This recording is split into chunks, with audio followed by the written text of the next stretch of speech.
তো বন্ধুরা দেখতে পাচ্ছ আরো একটা নতুন ঘোড়া দৌড়ের ভিডিও, আর তোমাদের সেই ভিডিওটা দেখাতে চলেছি, দেখতে থাকো।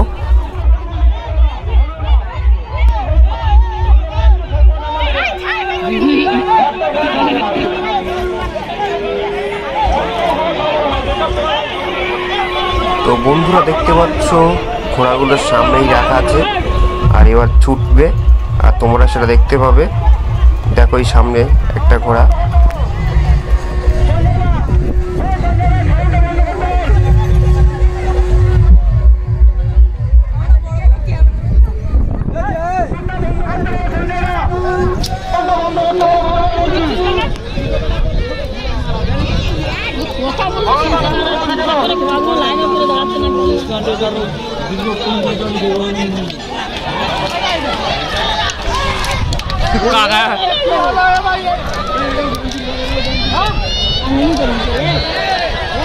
Ini